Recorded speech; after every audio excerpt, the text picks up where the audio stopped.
Hello and welcome to the latest edition of the Manchester is Red podcast from the Manchester Evening News. I'm Tyrone Marshall in the host's chair today, being joined by Samuel Luckhurst. Samuel, how are you getting on?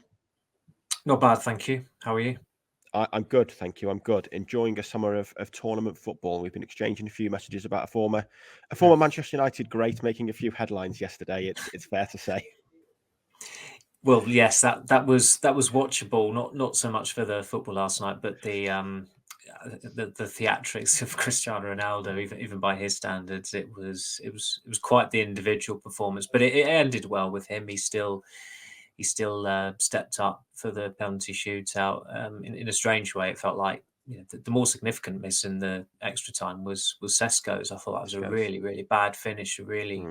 He really showed his inexperience there, and then he didn't have the bottle to step up as one of the first three penalty takers. Ronaldo did, and it ended very well for Portugal thanks to Diogo Costa's brilliance. Yeah, a penalty for Bruno Fernandes as well, and a couple of United players still in the tournament. But yeah, it certainly made what was a fairly dull game incredibly watchable. That's probably going to be all the Euros chat for today. It's going to be a lot of transfer stuff. The transfer window, I was going to say hotting up. That's probably an exaggeration. It's heating up ever so slightly, and obviously progress for United in terms of how they conduct transfer business this week. Dan Ashworth now in place as sporting director, a sudden breakthrough with Newcastle, a deal done. He's starting immediately.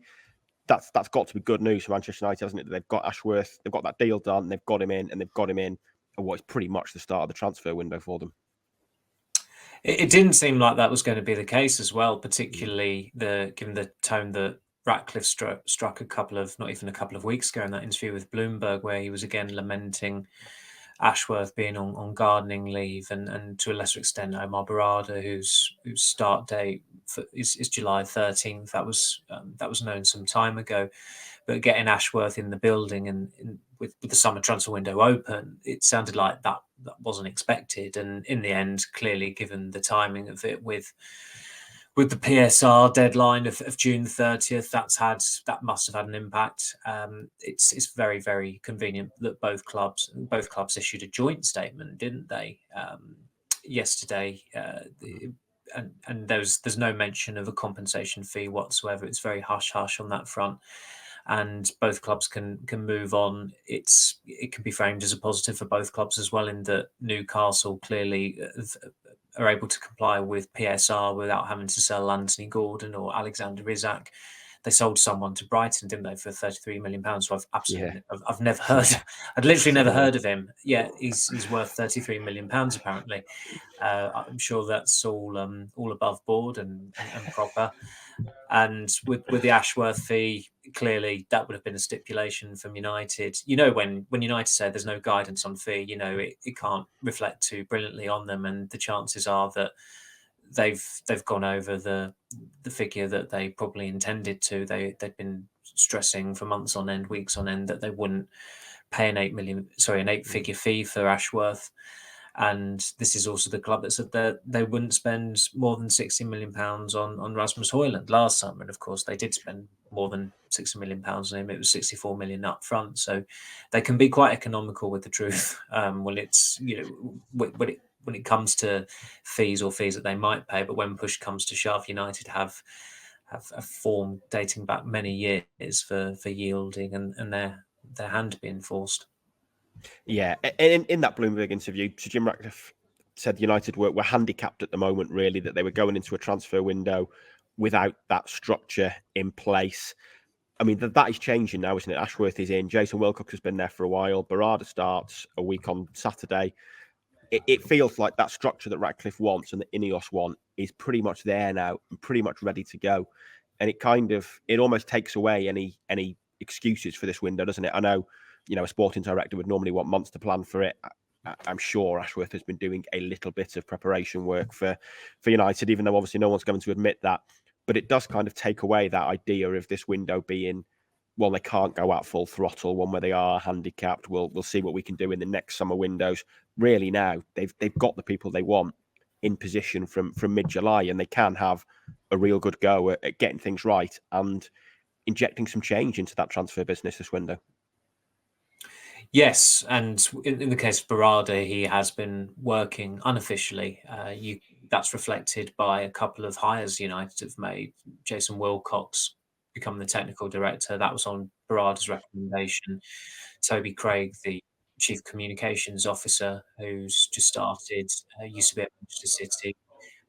We were both told that he was quite tight with Barada. They both worked at City, so City have been.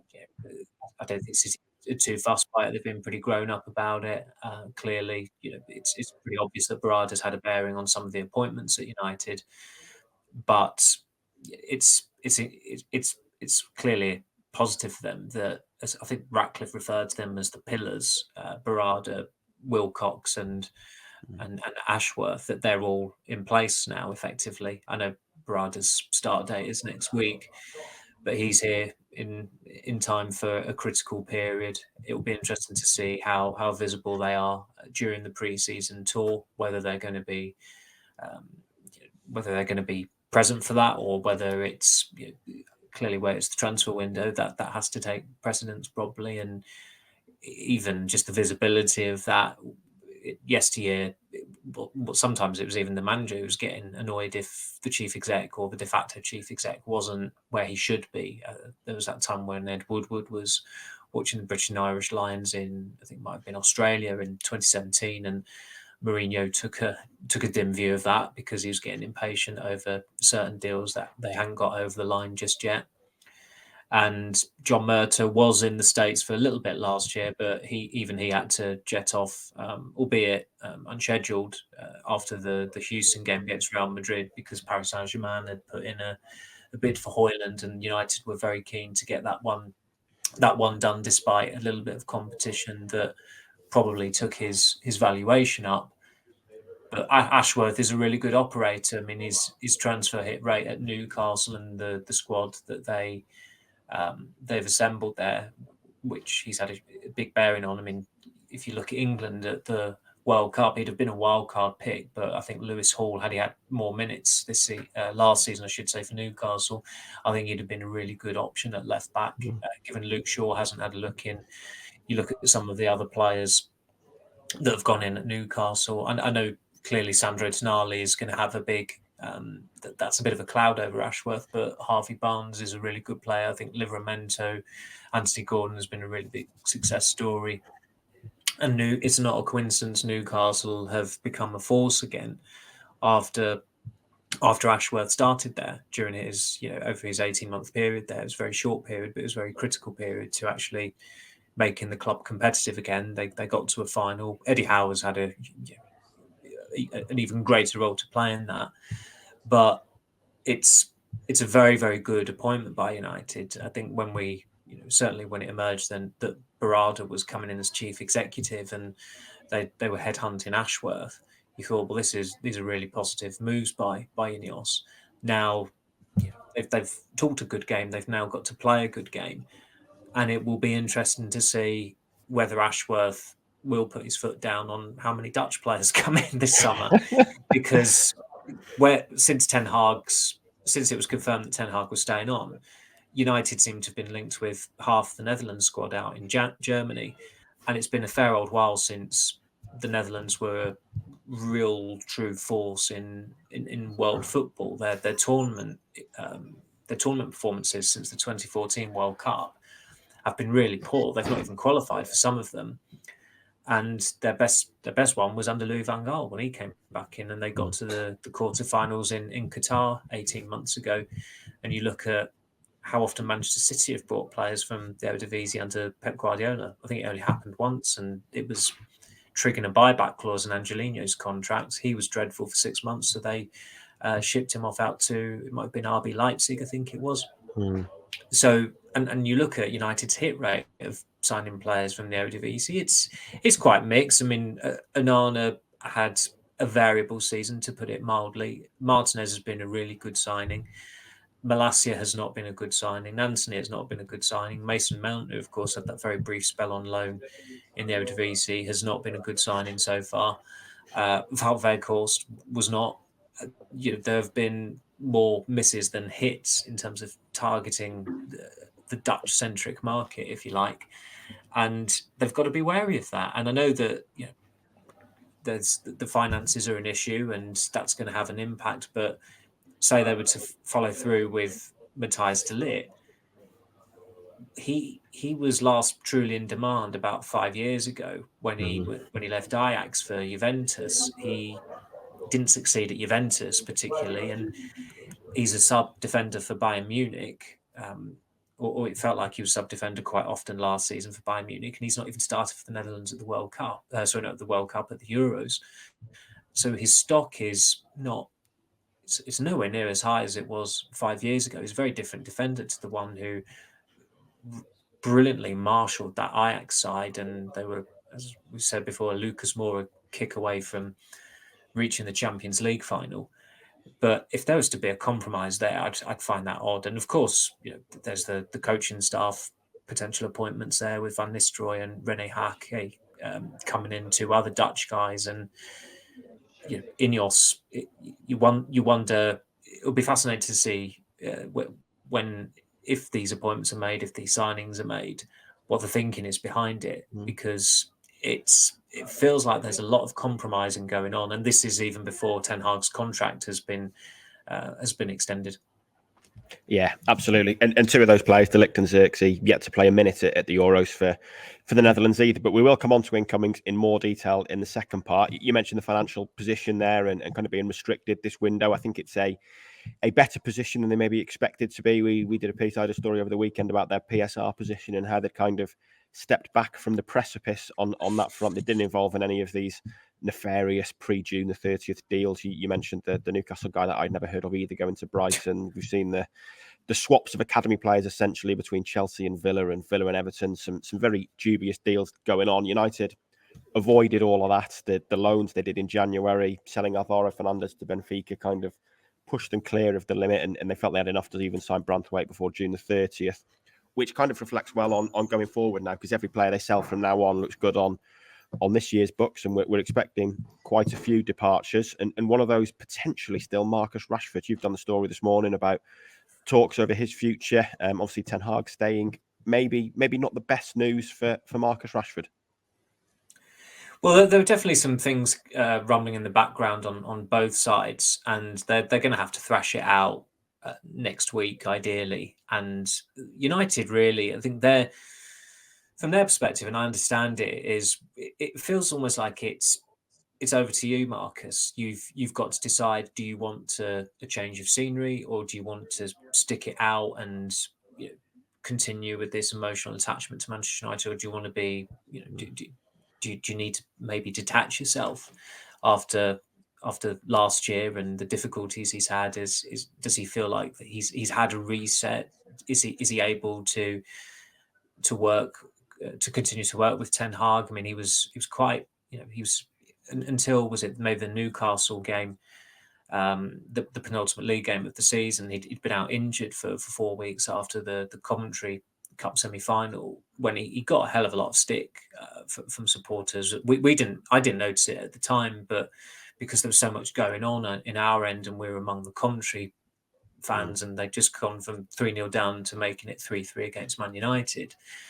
But speaking to supporters after the game, they were spitting feathers about Rashford, and then 4 or 5 weeks later, against another sky blue shirted team, he produced a very different performance in the cup final, very creditable performance, and he looked quite emotional afterwards. You even look at the images of him celebrating. It seemed to, it was quite the occasion for him. He seemed to, it looked like he was the most emotional I've seen him, certainly after United have won a trophy.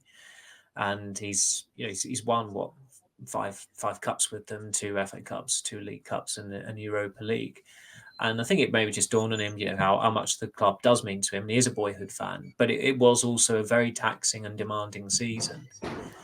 And it dawned on him just how meaningful it is. And naturally, sometimes that happens at the end of the season. But however creditable his performance was in that game, I mean, look, if it's Ineos, they've got form for judging someone on the basis of one game, effectively. But his overall season, it was 8 goals. He was disciplined twice. The amount of times the match goers gave him stick, ran out of. It was difficult to keep count because it happened to varying degrees, but it was regularly noticeable. And really, given from what I was told in terms of that there's a possibility of his brothers not him changing representation, but getting agency assistance for representation. If you're doing that, or if you're considering doing that, and you signed a 5-year contract last year, you put 2 and 2 together there. That's someone who is considering the possibility of pastures new, and that wouldn't be a surprise given the way it's gone for him over the last 10 or 11 months. But I think he needs to decide, and I think he needs to decide quite decisively. I think the club should really communicate something next week. I'm sure it will be leaked to one of their mouthpieces or their favoured mouthpiece, but I think it's in everyone's interests to make a quick decision on that. And there's no excuse not to. You've got Dan Ashworth in the building, and let's face it, even if Dan Ashworth was using a burner phone, he'll have probably been on the line to Dave Brailsford or Omar Barada or Jason Wilcox or also Jim Ratcliffe. They'll have. He's not coming into Carrington today completely green to it or wondering what am I going to do, what have we got to do. He'll have a very good idea of what to do, and Rashford is certainly one of the things that needs to be addressed. It's one of the things in his in tray. Yeah, absolutely. And I guess the other things that need to be addressed in terms of the current squad, Tom Heaton and Johnny Evans now theoretically have left the club. They could both re-sign, and I don't think there's any desperate rush over that. There is other interest in Heaton, but he's only going to leave to be a number one. And I guess the other one is Sufyan Amrabat, whose loan is now up. He's back at Fiorentina in terms of his registration. United have that option to sign him for about £21 million. I think that option is maybe still available to activate, and I think it'd be a simple enough deal to do anyway. But they need a decision on Amrabat. It's slightly bizarre that it's reached July the 2nd and they've still not decided whether they want to keep a player they had for the whole of last season on loan. It would seem to be one of the easier decisions to make. Well, he's strangely still among the first team section on the website as well, even though he's literally not a Manchester United player at the moment. He's a Fiorentina player. His loan contract has been shredded. It's not active anymore. Yeah, he's not only is he on the first team section of the website still, but he's got a new headshot in the new kit. And again, with that Amrabat, it's Ineos have got form for judging someone on one game, and in his case, if they were to judge him going off that, there's a very good chance that he will be signed permanently because he had 3 good games towards the end of the season against Arsenal, Newcastle, and particularly against City. I thought he was outstanding in the FA Cup final. And the way it was, I think essentially what will happen is that Ten Hag will have a discussion with the football leadership section of the club, which of course is going to be Ashworth, Wilcox, and probably Barada next week. But they should have made that decision months ago, whether Ten Hag was staying or not. I mean, you look at Amrabat last season, I think he started 17 games. He was available for the vast majority. Of course, he went off to AFCON in January and a little bit into February. But this is someone who did go practically 5 months without a Premier League start and was available for the vast majority of those games. It was just Ten Hag. It was needs must, and he couldn't countenance a midfield of Christian Eriksen and Kobbie Mainoo in front of Casemiro towards the end of the season. So he put the defensive midfielder in there, and it turned out that the defensive midfielder was a pretty effective shield. He didn't have a good day down at Brighton in the final game, but Ten Hag clearly felt, and rightly, that his good performances during that run outweighed the poor one. And it was a very bold call to drop Casemiro and start Amrabat in an FA Cup final, especially given Casemiro's wealth of experience in finals. But it was like every decision he made that day, it was the right one. And Amrabat, as I said, he was outstanding. I was really, really impressed by him against City.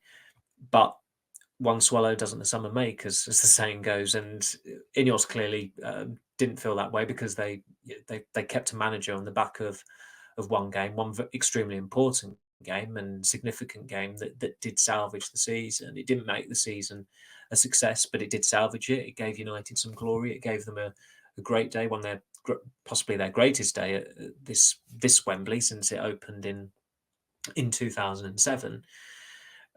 But with Amrabat, 17 starts, the option to buy is 20 million euros with 5 million euros in add-ons. I mean, there are pros and cons with that, in that that's quite a reasonable fee for a 27-year-old defensive midfielder who has spent a year at United, but also, was he good enough during that year? By and large, he wasn't. Yet, would he get more opportunities? And under Ten Hag, who of course knows him from managing him at Utrecht, so you see pros and cons with it. My feeling is that they need to extract some of the control away from Ten Hag with recruitment, because his hit rate is just not good enough. And they also, selfishly from their perspective, they need to give a look that this is a new Manchester United.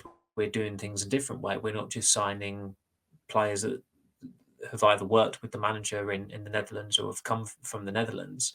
There's got to be a detachment from that. They need to freshen it up a bit.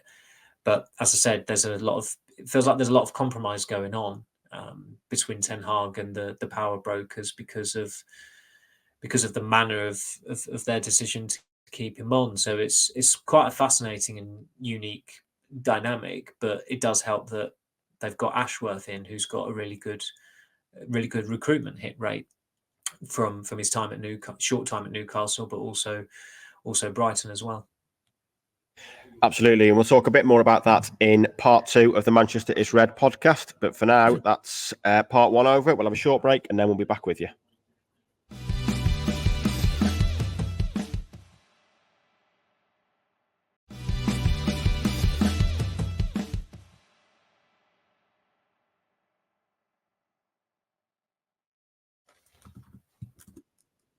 Welcome back to the Manchester is Red podcast. Let's talk about transfers incoming then, rather than outgoing. We've mentioned there Dan Ashworth coming in. You've just been singing his praises in terms of recruitment. Obviously, they've got Wilcox as well. Omar Barada coming in. We know what Ineos' ambition is. Christopher Vivel been linked with a recruitment role as well. There's a lot of cooks there. Speaking to someone at United about the PSR piece last week, they said they wanted to get better. That they wouldn't be in this position again because they want to get better at selling players and better at holding the line, which is probably quite an admission going in recent years, really. I mean, how are we expecting the transfer strategy to change under Ineos and under Ashworth now that he is essentially running the show on the football side of the business? Well, I would be surprised if they ended up spending like £70 million on a player this summer. I think 60 million is probably the absolute most you'd expect, just going off the interest in Branthwaite. If they were to follow through with that, I mean, it would be very odd for them to offer a complete package of 43 million for Branthwaite. It was predictably rejected because he's clearly not worth that in the current market. And for them to say, okay, let's move on to someone else, that doesn't make a lot of sense. There's no real joined up thinking there. Of course, Everton were going to reject that fee, but they do need to be cleverer, and they do need to identify talents at a not necessarily at an amateur age or too callow an age, but talents who've got a fair bit of experience, but have also not got too much mileage on the clock and are going to offer longevity at the club. But they do need to get that blend right. In 2019, it was all about need young players, need them. They can't be over the age of, what was it, 20, might have been 27 or 28.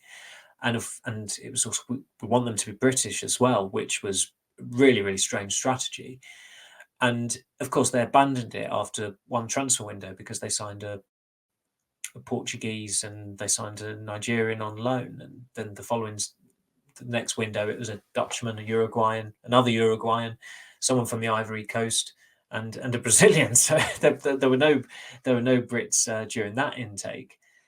And it's of course, in terms of the sales, I think there need to be more sales than signings this summer, and I don't think there'd be many out there that would disagree with that. You look at the must sells and the sellable, and it is bordering on double figures. And if you were to somehow get all of those players out of the club and off the books, and to add to that the players who've been released, that would be very good going, and that would freshen up the squad, and it would also give them leverage to reinforce in certain areas as well. But there's going to be an element of patience. It's quite nice, actually, now that we're in July, that we can say that the transfer window literally closes next month, which is it's 30th of August, I think, is the deadline. So it's earlier than it usually is. Sometimes it goes over into September, but time's of the essence. I mean, an awful lot is going to happen over the next 7 or 8 weeks, and it needs to. And I'm sure that there'll be a lot of activity going on during the tour whilst United are out in the States, preparing for games and trying to get their match sharpness back after the summer break, and back at the coal face at Carrington or or Old Trafford. There'll be work being put in on deals. Of course there will be, and there'll be work going on at the moment. And but I think they leave for the tour on the 24th of July. And of course, there are a couple of tournaments going on. So in terms of some certain deals, it will be difficult to do them for players who are going to be immediately available because of their commitments with their national teams. But ideally, you want to be going on tour with 1 or 2 new faces on the plane, rather than turning around and seeing that Donny van der Beek is there, and maybe the odd other player who you forget is still at Manchester United. But it's the pre-season. They're due back for pre-season next Monday. Again, that throws up the issue of does Jadon Sancho turn up at the same time? Can he enter the same building as the first team players? Is he allowed to train with them? Is Mason Greenwood allowed to step foot into Carrington? Those are other issues that really ideally would be addressed long before then. But maybe they will. There's still time, but that's more coverage that United could do without. But as I said, as you said, they've got quite a teeming brains trust there now, and they've got a lot to prove still. The new power brokers, because they did talk a good game, but then they've been some very iffy calls of late, and they're still yet to make that statement addition. I wouldn't go as far as saying that getting Dan Ashworth on board is a statement. I think it's a really good hire, and I think it's the right caliber of sporting director to go for, and it could underpin a period of United success. But of course, the proof's in the pudding, and that really does. You're looking at the manager, and you're looking at the squad and the standard of that squad, and the standard is not good enough. They finished 8th last season. Yeah, absolutely. And in terms of that brains trust, then we know centre back, centre forward, probably the absolute priorities. What should they do at centre back? It's Ligt and Branthwaite at the moment. I mean, they could sign 2 centre backs. It would feel unlikely they'd sign 2 at that level, maybe for that sort of fee. I mean, even if they get good deals for both of those, you're looking at £100 million plus on those 2. I mean, it's a difficult one, isn't it? Because we're talking about holding the line here, and they need to kind of make a statement that those days of just caving into teams' demands are over. I said on the podcast last week, you can understand why Everton are saying 70 million and aren't budging, because they've seen this movie before, and in the end, it's United who move and not the selling clubs. But United need to prove that's changed. Branthwaite is the Premier League defender, I guess, the one who's the younger one, the one who's looked good in the Premier League, and De Ligt. There's questions to answer there, isn't it? It's 5 years since he left Ajax. His price has gone down. I mean, the price United, they seem to be being quoted, is less than he went to Juventus for. Juve sold him at a loss. Now Bayern Munich could sell him at a loss. He's 4th choice seemingly in the Dutch team, because Mickey van der Ven's been coming on ahead of him in games. We saw how much potential there was there with De Ligt at Ajax, and obviously it worked under Ten Hag. But I mean, this would feel like a gamble, wouldn't it, based purely on Ten Hag getting the best out of him again. And that is essentially what Ratcliffe said in February he didn't want to do. He didn't want a manager reporting to a chief executive on transfer strategy. But if they sign De Ligt and cross their fingers that Ten Hag gets the best out of him again, I mean, that's kind of the path they're going down, isn't it? It would feel that way. And as I said, they need to distance themselves from the previous regime because it didn't work, and that there've been more misses than hits, and it would be very, very unusual for them to go in, have a recruitment meeting with Ten Hag, come and say to him, yeah, that guy you managed 5 years ago, whose stock has gradually dwindled ever since then, yeah, we'll get him for you, no problem whatsoever. You might as well, it gives the illusion that Ed Woodward is still there or Richard Arnold is still there. Ten Hag has had enviable sway. He's had in the transfer market and the way United have gone about targeting players, and that autonomy, really, you expect it would end, but there's no smoke without fire, and they are getting linked with a hell of a lot of Dutch players at the moment. And I'm not saying the Netherlands are a poor team whatsoever. They've got some very good players. I watched Xavi Simons when Leipzig were very unfortunate to go out to Real Madrid in the Champions League, and I thought he looked a terrific player. I've never seen Xerxes, unsurprisingly. I've never watched. I didn't watch any of Bologna last season. Ligt, he was tremendous that season with Ajax.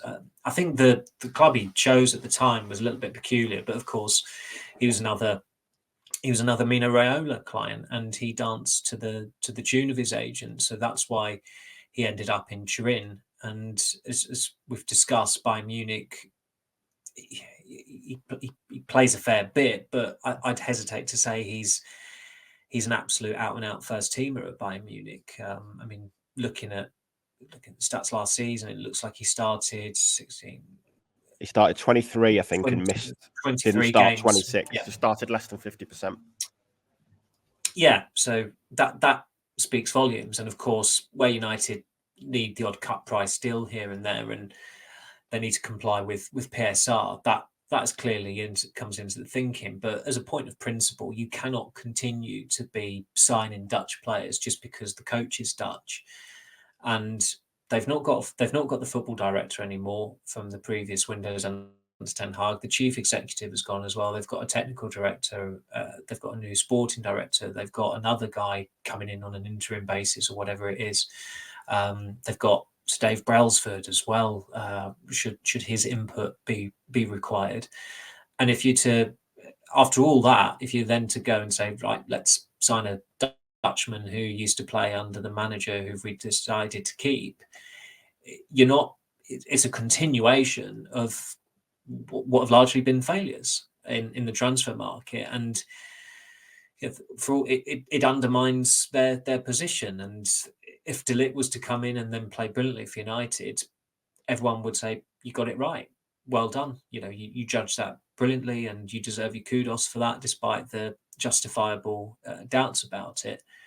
But it's a peculiar way of going about it to have this possible continuation of going Dutch, of looking at players that are familiar to Ten Hag.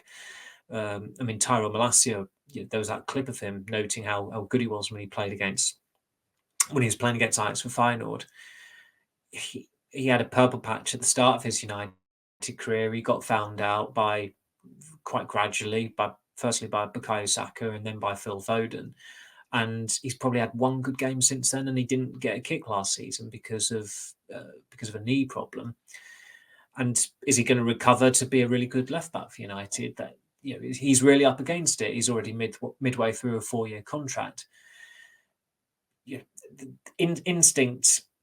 Ferguson was a great stickler for signing players on instinct, but Ferguson was Ferguson. He was a genius, and more often than not, he did get it right. If he liked a player who'd performed well against United, there was the chances where he would motivate them to perform for Man United, despite their starting point not necessarily being particularly high.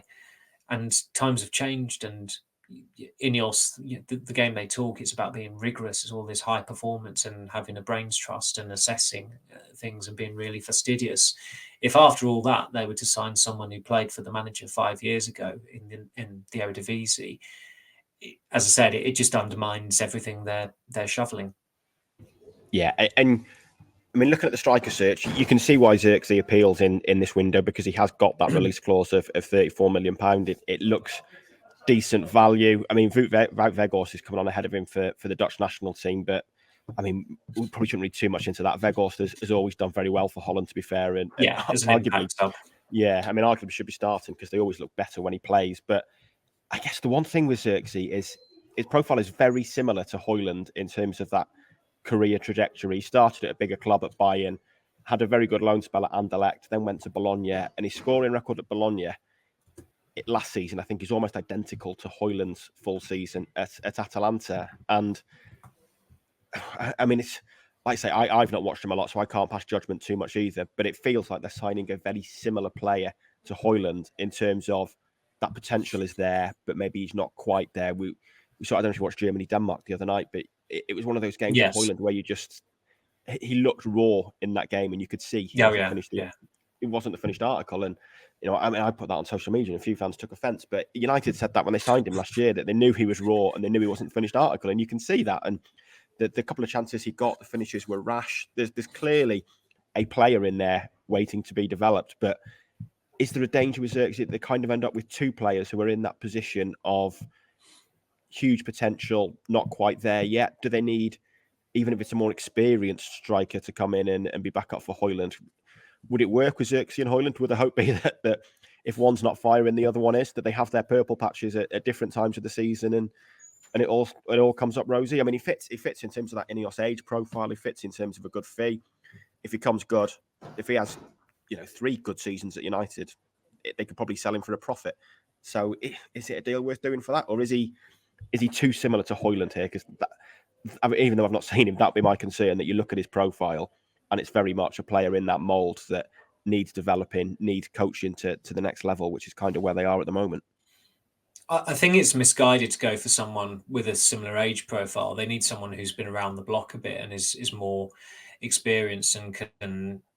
I mean, I've said his name a number of times, but someone of the profile, or specifically him, Nicholas Füllkrug, someone who is quite content with being a substitute, who would get their fair share of games as a starter because of their pedigree and their experience and their capabilities.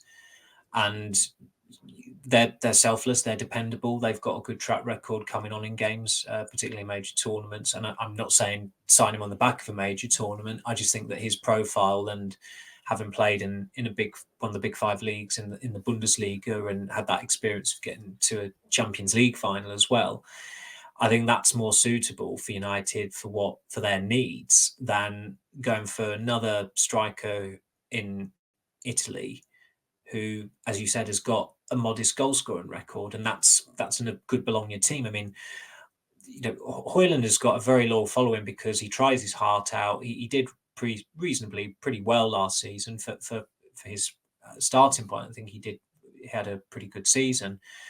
And also his social media posts, they seem to strike a chord. But if you're judging him on his football, he's been a better substitute than a starter in the last 3 months.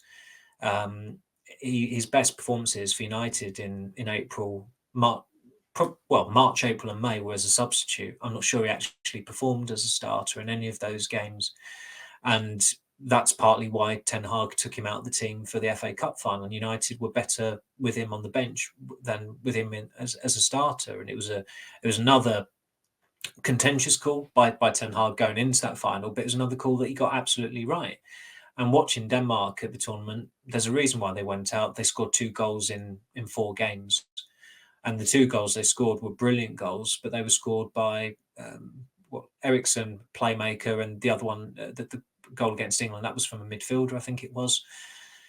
That tells you that the striker wasn't firing on all cylinders. And just watching Højlund in the games, he looked really callow. I mean, if you were an impressionable type and you didn't know him from Adam, nobody would be saying, yeah, sign that player on the back of that tournament, which nobody should do anyway. But sometimes you see potential in players and you'd be more interested to see what their club career is like. But it's still, Højlund was always a gamble last year, and it was a gamble that didn't pay off. United ended the season with a minus goal difference. And I remember when we were in the room after, I think it was after Ten Hag's final press conference at UCSD, and the Højlund deal had been done, a fee had been agreed. And we kind of agreed that if he got 15 goals in his first season, that would be good for him, but it might not be good enough for United. And that's how it kind of played out. He got 16 goals, but United finished 8th with a minus goal difference.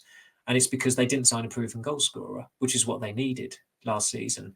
Yet they spent a fee that gave the illusion that they had signed a proven goal scorer. And I think when we spoke to when Ten Hag spoke about him away from cameras and away from dictaphones, from what we were led to believe, he made quite a compelling pitch as to why he'd be a success at United, and that, I think that gave, from my perspective in terms of reserve and judgment on Højlund until he came in, I think it gave me a bit of faith in him that he would actually do well for United, because there was such conviction from Ten Hag's part that he would come in and have a really good impact. And he did have really good impacts, but those 16 goals spread across the season, he didn't get his first league goal until Boxing Day. His February was exceptional, and when he got injured, that killed United's top 4 chances. And after that, he struggled to recover from the injury that he got. I can't remember what injury it was specifically. He wasn't out for too long, but it was long enough that it derailed his progress. And in the end, Ten Hag resolved to take him out of the team to try and give him his confidence back. And it did jolt him, because he came on and he scored a couple of decent goals against Newcastle and Brighton. But I think he had gone on a run of, 10 starts and scoring only 1 goal. And he was one of only a couple of players last season that the club were very, very, very, very, very sensitive about when he was taken out of the team. I think there were only 2 occasions last season where a player was clearly dropped and the club would try and frame it. It was classic propaganda of, no, he's not been dropped, he's being kept fresh and blah, blah, blah. And it was Rasmus is being kept fresh for the Newcastle game. And he certainly was fresh against Newcastle, Brighton and City, because he didn't start any of them. And he was a substitute. He was dropped. And it was a big call by Ten Hag, because it was one of his signings. And as you noted at Wembley, his 4 most expensive signings were listed on the team sheets. And it worked for United, revoking those privileges of players who might have felt that they were entitled or certain of starting. He went with the team he thought was best to combat City that day, and it absolutely was. So I think I agree with you. I think there's a player in Højlund who can be very good at United. And if Van Nistelrooy comes in, that's another dynamic. Will that benefit him? I don't see why he shouldn't get at least 20 goals in the season coming up. They've got the Europa League. Sometimes that can be a bit of a gimme with certain games there in terms of kind of massaging your numbers. But ultimately, I think if you're at United, you're probably judged on Premier League form, Champions League form, and he had a very good Champions League group stage last season. But with the Premier League and the demands on it, and for United to be a credible force in that again, you need a striker or a forward who's probably going to get between 20 and 25 goals, and that might be a tall order for him next season. But he does need to be supported, and he didn't have that support last season. That was on the club. The club were just not proactive enough in trying to sell Anthony Marshall in the summer of 2022. They just saw it as, well, we can't sell this guy because of this reason, that reason, and the other reason, and let's just try and make do with him. And of course, they had the Ronaldo stuff going on in the background as well, so they were somewhat sidetracked by that. But they didn't have to give him a 5.5-year contract in January 2019 that he just ran down whilst doing very, very little in the process. So I mean, weirdly, they need a striker of an age profile of Marshall, but someone who actually turns up and isn't getting injured every 5 minutes or taking 5 months out of the season off. Absolutely. And we started with a bit of Euros chat. Let's finish with a bit of Euros chat. Are you looking forward to watching Austria tonight? I am. Yes, I think they've been very crowd pleasing, and I think, in fairness, their man Turkey, I think that I've liked watching both teams. I've got relatively high hopes for that one. The tournament so far has been, I think it's been quite drab by and large. It's reminded me of South Africa 2010, that World Cup. That was not a World Cup I'll ever be watching the highlights of, I don't think. And the first round of matches were entertaining, but the format, I think it does kill it. I don't agree whatsoever with a third place team getting through to the knockouts. And as invariably happens in knockout football, teams can be quite cagey, and really it's been moments. It's been that have been the stories. It's been Bellingham's overhead kick. It's been Ronaldo's saved penalty. It's been Ronaldo's converted penalty and Diogo Costa's heroics, but it's not been a great knockout round so far. So hopefully Ralph Rangnick can serve us some more entertainment, as he often did on Fridays at Carrington. Yeah, it's been quite the redemption story for Ralph Rangnick, and you've written a piece this morning looking back at those press conferences, which for us were incredibly enjoyable, if not for the Manchester United executives tuning in for them. And I did a piece last week, actually, looking back at Rangnick's reign, and I think we were all quite critical, and the players clearly didn't take to him. In looking back, maybe now you just kind of think it was wrong person, wrong time. There was a lot stacked against him. The players weren't fit enough to carry out his pressing tactics, and you look at what he's done with Austria now. They look like the best club side in the tournament in terms of the way they're coached and they press. So there is clearly a good coach there. I think things were stacked against him at United. But yeah, his press conferences were undoubtedly the highlight. Well, certainly ahead of the football. And that piece is available on the MEN this morning. We'll have every nook and cranny of the transfer window covered as well until the end of next month, as Samuel rightly pointed out. That's still about 8 weeks of transfers to go. So we're going to love bringing you every little detail of United's transfer window in podcast form and written form over the next couple of months. So stay tuned. We'll be back for another podcast probably at the start of next week, unless something dramatic happens this week. But for now, that's everything. Thanks for tuning in. Give us a like and subscribe, and we'll speak to you soon.